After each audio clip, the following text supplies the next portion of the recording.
अस्सलाम वालेकुम, मैं doctor Arshad Mahmood, senior registrar paediatric neurology at children hospital Lahore. So आज वीडियो के अंदर हम देखेंगे कि हमने एक्यूट फ्लैसिड पैरालिसिस के केस को कैसे डील करना है, उसकी हिस्ट्री में कौन से इंपॉर्टेंट पॉइंट्स हैं जो हमने जरूर पूछने हैं। अगर आप पीडियाट्रिशियन हैं, पीडियाट्रिक मेडिसिन में इंटरेस्टेड हैं, तो हमारा YouTube channel doctor Arshad Mahmood child specialist आपके लिए काफ़ी हेल्पफुल साबित होगा। इसको देखने के लिए आप इसको प्ले लिस्ट की फॉर्म में देखें और अपने इंटरेस्ट की प्लेलिस्ट को चूज करें। वो आपके शॉर्ट केसेस हो सकते हैं, आपके लॉन्ग केसेस हो सकते हैं, आपकी हिस्ट्रीज हो सकती हैं, आपके टॉक स्टेशन हो सकते हैं, आपकी रेडियोलॉजी हो सकती है, ईईजी ईसीजी की वीडियोस हो सकती हैं, या स्पॉट डायग्नोसिस केस सीरीज हो सकती हैं। सो अपनी पसंद की प्लेलिस्ट को चूज करें और उसके मुताबिक अपनी वीडियोस देखेंगे तो आपको सर्च करना आपके लिए आसान होगा। दूसरों के साथ भी ये वीडियो जरूर शेयर करें। आई होप कि ये चैनल आपकी एग्जाम के लिए और प्रैक्टिकल आपकी जो पेशेंट के चेकअप और उनकी मैनेजमेंट के लिए जरूर साबित होगा। एक्यूट फ्लैसिड पैरालिसिस जब भी आता है तो आपके माइंड के अंदर एक ही चीज आती है, दैट इज जीबीएस, और मोस्ट ऑफ द टाइम आपकी यही फाइंडिंग होती है। बट जब आपने इस केस को अप्रोच करना है तो आपने सारे इसके डीडीज डिफरेंशियल्स को देखना है और इस डिजीज को भी डिटेल में देख लेना है। तो बेसिकली हम एक्यूट फ्लैसिड पैरालिसिस को एज ए जीबीएस लेकर चलेंगे, बट हम सारी चीजों को एक्सक्लूड करेंगे इसके अंदर। तो जब ये ऐसा पेशेंट आता है आपके पास तो उसकी वालिदैन आपसे कंप्लेंट करते हैं कि डॉक्टर साहब मेरा बच्चा चल नहीं रहा, 1 दिन से, 2 दिन से, हफ्ते से, 10 दिन से। तो ये उनकी हिस्ट्री होती है। तो आप शुरू में उनसे मुझसे पूछें कि आप मुझे जरा तफसील बताएं चलने की, क्या मसला हुआ था। अगर तो पेरेंट्स आपको बताते हैं कि भाई शुरू में ये चलते हुए इसको मसला था, फिर इसको चलते हुए गिरना शुरू कर दिया और अब ये बैठ के उठ नहीं सकता, और ठीक है, और हाथ में कमजोरी भी आ रही है, तो ठीक, और दोनों साइड पे मसला है, तो फिर तो आपके माइंड में ये आ जाएगा कि डेफिनेटली कोई एक्यूट फ्लैसिड पैरालिसिस का केस है जिसके अंदर इसकी वीकनेस आ रही है और वीकनेस बढ़ रही है। लेकिन अगर पेरेंट्स ऐसे हैं कि वो आपको डायरेक्टली उस तरफ नहीं लेके जा रहे, तो आपने दो उससे लीडिंग क्वेश्चन करने हैं। आपने उससे पूछना है कि कमजोरी उसकी एक साइड पे या दोनों साइड पे है। ठीक है, अगर पेशेंट की वीकनेस दोनों साइड के ऊपर है और सेंसोरियम उसका नॉर्मल है, तो डेफिनेटली उसके अंदर जो काजेज हैं ज्यादातर वो तो या तो आपका कार्ड का हो सकता या फिर आपका पेरिफेरल नर्व का है। ठीक है, तो उसमें फिर आपने उससे पूछना है कि वीकनेस एक साइड पे या दोनों साइड पे है। अगर वो कहता है कि वीकनेस एक साइड पे है तो आपके माइंड के अंदर डेफिनेटली स्ट्रोक आ जाएगा। अगर वीकनेस दोनों साइड पे है तो फिर आपने उसकी एक्यूट फ्लैसिड पैरालिसिस की स्कीम को लेकर चलना है। दूसरा क्वेश्चन आप लीडिंग ये पूछ सकते हैं कि पेशेंट को चलते हुए अगर क्या बच्चा डोलता तो नहीं है, तो चलते हुए इसका बैलेंस खराब तो नहीं हो जाता, और जब ये बैठता है तो इसके जिस्म के अंदर पावर बिल्कुल नॉर्मल होती है। तो ये पूछना है। तो इस तरह आपने एक्यूट सेरेब्रल अटैक्सिया को भी रूल आउट कर लेना है, क्योंकि बेसिकली जब पेशेंट को स्ट्रोक के साथ आता है या फिर एक्यूट सेरेब्रल अटैक्सिया के साथ आता है, तो उन दोनों कंडीशन में भी पेशेंट जो है वो acute onset of walking difficulty या acute onset of loss of ambulation के साथ आता है। तो अगर तो पेशेंट को आपने उसको इनडायरेक्ट क्वेश्चन से आपने उसको टाइम दिया और अगर वो बता रहा है तो डेफिनेटली आप उसको आइडिया हो जाएगा कि ये एएफपी है, स्ट्रोक है या एक्यूट सेरेब्रल अटैक्सिया है, तो आपने वहां से उसकी स्कीम को लेकर चलना है। लेकिन अगर आपको आइडिया नहीं हो रहा कि यार मुझे समझ नहीं आ रही कि इसको स्ट्रोक जो वॉकिंग डिफिकल्टी है बिकॉज ऑफ स्ट्रोक है, because of acute cerebral ataxia है, या because of some acute flaccid paralysis है, तो फिर आप उसके अंदर ये लीडिंग क्वेश्चन 2 पूछ सकते हैं, जिसके अंदर मैंने बताया था कि आपको कोई एक साइड की वीकनेस तो नहीं है। अगर एक साइड की है तो स्ट्रोक है, क्या उसकी पावर नॉर्मल है और सिर्फ वो डोल रहा है, तो आपका एक्यूट सेरेब्रल अटैक्सिया आ जाएगा। जहां तक बात है आपकी, अगर पेशेंट कहता है कि नहीं इसकी वीकनेस दोनों साइड की है, तो आपने उससे पूछना है कि इसकी ड्यूरेशन क्या है। ड्यूरेशन बड़ी इंपॉर्टेंट है। अगर तो उसकी ड्यूरेशन जो है वो आपकी लेस देन 1 मंथ है, तो डेफिनेटली जीपीएस जो है वो इंपॉर्टेंट डिफरेंशियल है। अगर उसकी जो ड्यूरेशन है वो मोर देन 2 मंथ्स आ गई है, तो सीआईडीपी आपको ऊपर आ जाता है। ठीक है, तो ड्यूरेशन बड़ी इंपॉर्टेंट है कि कितनी ड्यूरेशन से इसकी वीकनेस आई है। आपने देखना है कि आपकी डिजीज सिमेट्रिकल है या एसिमेट्रिकल है, कि दोनों साइडों पर मसला हो रहा है कि नहीं, स्टार्ट कहां से हुई थी, लेग से स्टार्ट हुई है या आर्म से स्टार्ट हुई है या फेस से हुई है। डेफिनेटली अगर पेशेंट के अंदर डिफ्थेरिक न्यूरोपैथी होगी तो पहले उसकी जो बल्बर वीकनेस आती है कि उसकी आवाज तब्दील हो जाती है, उसकी नाक से पानी वापस आना शुरू हो जाता है, तो वो चीजें उसको आती हैं। इस तरह जो हमारी कंडीशन है लाइक बार्चोलिज्म है, तो वो भी ऊपर से स्टार्ट होता है, जबकि जीबीएस हमारा जो है नीचे स्टार्ट होता है। तो इस तरह आपने इनको थोड़ा सा डिफ्रेंशिएट कर लेना है। आपने उससे पूछना प्रोग्रेशन की, पूछना है कि प्रोग्रेशन किस तरह हो रही है। अगर तो वो डिजीज ये है कि पेशेंट को विद इन 2-3-4 डेज पेशेंट ने लॉस ऑफ एम्बुलेशन कर ली है, तो ये रैपिडली प्रोग्रेसिव डिजीज है, तो डेफिनेटली आपने फिर उसको ट्रीटमेंट ऑप्शंस जल्दी एडवांस करने हैं, आपने उसके आईवेज और प्लेक्स के लिए इंतजाम करना है। तो प्रोग्रेशन ऑफ डिजीज भी इंपॉर्टेंट है। उससे आपने पूछ लेना है कि बच्चे की वीकनेस क्या है, क्या वो फिर उसको वीकनेस की सेवेरिटी एस्टेब्लिश करनी है कि टांगों में कितनी कमजोरी है, क्या वो चल लेता है, क्या वो सारे के साथ चल लेता है, क्या उसका चलना बिल्कुल खत्म हो गया है, क्या वो बैठ सकता है, क्या वो लेटे हुए उठ सकता है कि नहीं, क्या उसके हाथ की पावर कितनी है, क्या हाथ ऊपर उठा सकता है, कि हाथ के अंदर उसकी चीजें ग्रिप कर सकता है, रोटी तोड़ सकता है, चम्मच से खाना खा सकता है, गिलास से पानी पी सकता है। ये चीजें आपने एस्टेब्लिश करनी है। उसके बाद आप आने आ जाना है उसकी नेक पे कि क्या आपने हेड कंट्रोल कर सकता है कि नहीं कर सकता। उसके बाद आपने उसके फेस पे आ जाना है कि पेशेंट की फेशियल डिविएशन तो नहीं हो रही, उसको डिप्लोपिया तो नहीं है, टोसिस तो नहीं है, स्क्विंट तो नहीं हो रहा, उसकी स्पीच कैसी है, क्या बच्चा बोल पा रहा है कि नहीं बोल रहा, उसकी आवाज निकल रही है कि नहीं निकल रही, उसको नाक की आवाज तो नहीं आवाज आ रही, उसकी आवाज़ तब्दील तो नहीं होगी। इस तरह आपने उसके बल्बल सिम्टम का पूछ लेना है कि बच्चा जो है वो खाना खाते हुए उसको निगला जा रहा है, चिबाया जा रहा है, चिबाते हुए थक तो नहीं जाता। और फिर आपने उसके चेस्ट के सिम्टम का पूछ लेना है कि बच्चे को सांस में कोई मसला तो नहीं हो रहा, सांस लेने में तंगी तो नहीं हो रही, सांस लेते हुए उसकी घबराहट तो नहीं हो रही। तो इस तरह आपने चीजें पूछ रही हैं। तो ये सारी आपकी motor weakness from the feet towards the head and आपको मिल जाएगी।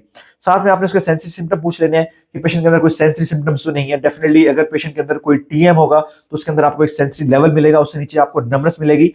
जबकि जो जीबीएस है उसके अंदर डेफिनेटली आपको पैरास्थीसियाज मिलते हैं और सीवियर जो है वो न्यूरोपैथिक पेन मिलता है। आपने यहाँ पे एक क्वेश्चन पूछना है कि पेशेंट के अंदर कोई डायरेनल वेरिएशन है कि नहीं सिम्टम की।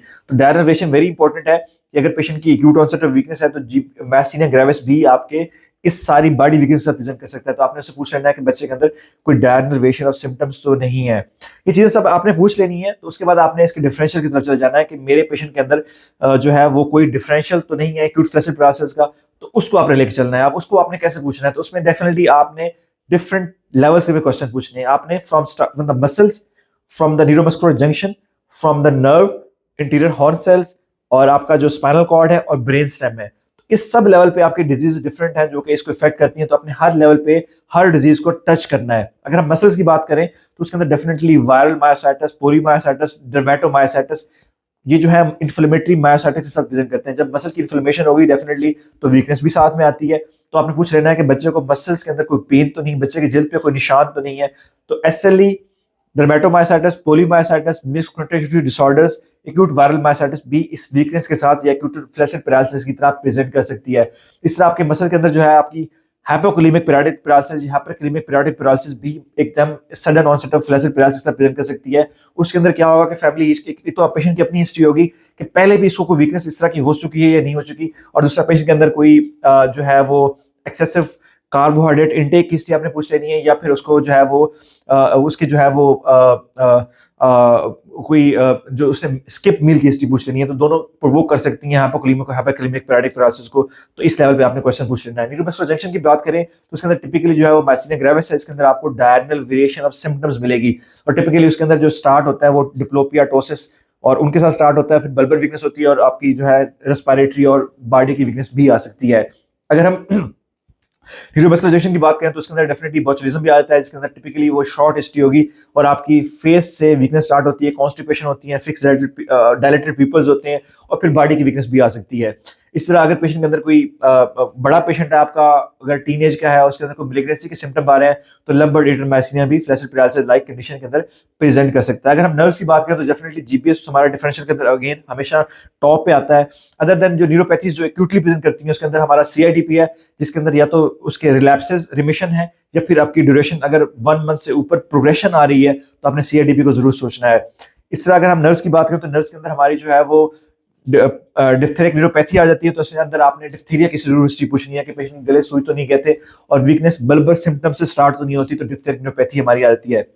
क्रिटिकल इलनेस, पोलिन्यूरोपैथी, पोलियोमायोपैथी जो है सीआईपी या सीआईएम, वो अगेन आपके एक्यूट फ्लैसिड पैरालिसिस की फॉर्म में प्रेजेंट करते हैं। तो उसके अंदर हिस्ट्री होगी कि पेशेंट कोई वेंटिलेटर पे रहा है या आईसीयू में रहा है because of any reason, because of pneumonia या किसी भी कंडीशन से, और अब पेशेंट की जो है फ्लैसिड पैरालिसिस हो गई। तो आपने क्रिटिकल इलनेस पोलियोपैथी, क्रिटिकल इलनेस पोलियोमायोपैथी का भी जरूर सोचना है। न्यूरोपैथी के अंदर आपका पोरीफेरिया भी आ जाता है। डेफिनेटली पोरीफेरिया में आपको उस पेशेंट के अंदर हिस्ट्री होगी कि उसको एब्डोमिनल पेन होता है, उसको जो है वो एक्यूट अल्टर सेंसोरियम होता है, उसको ऑटोनोमिक सिम्टम्स आते हैं और प्रीवियस हिस्ट्री भी है उसकी। और डेफिनेटली ऐसे पेशेंट जब यूरिन कलेक्ट करते हैं तो यूरिन वो डार्क होता है, तो पोरफेरिया भी आपकी जो है वो acute flaccid paralysis like presentation की तरफ आ सकता है। इस तरह जो है वो ड्रग्स लाइक आपकी जो विनक्रिस्टीन है, जो कीमोथेरेपेटिक ड्रग्स हैं, वो भी आपकी एक्यूट ऑनसेट ऑफ न्यूरोपैथी करा सकती हैं। अगर हम उसके नीचे आ जाए कॉर्ड पे, तो कॉर्ड के अंदर जो हमारे इंटीरियर हॉर्न सेल्स हैं वहां पे हमारे लाइक पोलियोमाइलाइटिस है, एक्यूट फ्लैसिड माइलाइटिस है, तो वो भी आपका जो है वो एक्यूट जो है वो फ्लैसिड पैरालिसिस की फॉर्म में प्रेजेंट कर सकते हैं। अगर हम स्पाइन में आ जाएं तो स्पाइन के अंदर हमारी जो कॉर्ड के अंदर डिफरेंट कंडीशंस है, लाइक ट्रांसवर्स माइलाइटिस है, ट्यूमर है, ट्रॉमा है, कॉर्ड इन्फेक्शन है, आर्टरीवेनस मेलफॉर्मेशन है। तो ये सारे आपके फ्लैसिड पैरालिसिस जब न्यूरोनल शॉक की स्टेज में होंगे तो फ्लैसिड पैरालिसिस की फॉर्म में प्रेजेंट करेंगे, जिसके अंदर पेशेंट को बैक पेन होगा, सेंसरी लॉस होगा, ब्लेडर बॉल इन्वॉल्वमेंट होगी। इस तरह आपने पेशेंट से न्यूरो जो है स्पाइनल डिस्फेसिज्म के बारे में पूछ लेना है कि बच्चे की बैक के ऊपर कोई कोई रसोली तो नहीं बन गई, कोई हड्डी का उभार तो नहीं है, कोई बैक के ऊपर कोई बाल तो नहीं है, कोई वहां पे कोई आपको कोई रैश तो नहीं मिल रहा, तो ये क्वेश्चन आपने कर लेने हैं। जहां तक हम ब्रेन की बात करें तो ब्रेन के अंदर डेफिनेटली ब्रेन स्टेम के ऊपर जब भी कोई मसला होता है तो वो आपका एक्यूट फ्लेसिड पैरालिसिस की फॉर्म में प्रेजेंट कर सकता है, लाइक आपकी ब्रेन स्टेम इंसेफेलाइटिस है। तो इस वक्त में अपने क्वेश्चन करने के बच्चे के अंदर कोई हेडेक तो नहीं है, वॉमिटिंग तो नहीं है, उसका सेंसोरियम अल्टर्ड तो नहीं हो गया।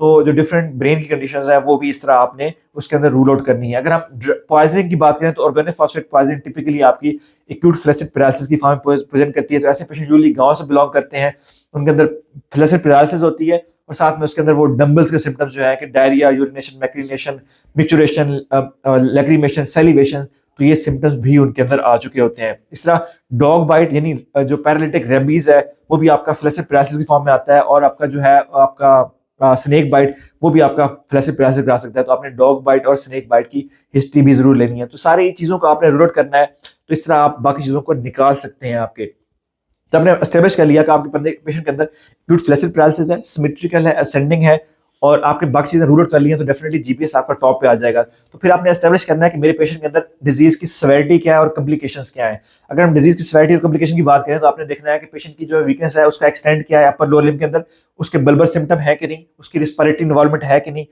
उसके अंदर जो है वो ऑटोनोमिक इंस्टेबिलिटी के सिम्टम है कि नहीं। ऑटोनोमिक इंस्टेबिलिटी के लिए आपने पूछ लेना है कि बच्चे को बार बार पसीने तो नहीं आ रहे, धड़कन तेज तो नहीं हो रही, उठते बैठते हुए उसको एकदम उसका चक्कर तो नहीं आते। तो ये सारी चीजें आपके ऑटोनोमिक स्टेबिलिटी में जाते हैं, तो ये चीजें आपने पूछ लेनी है।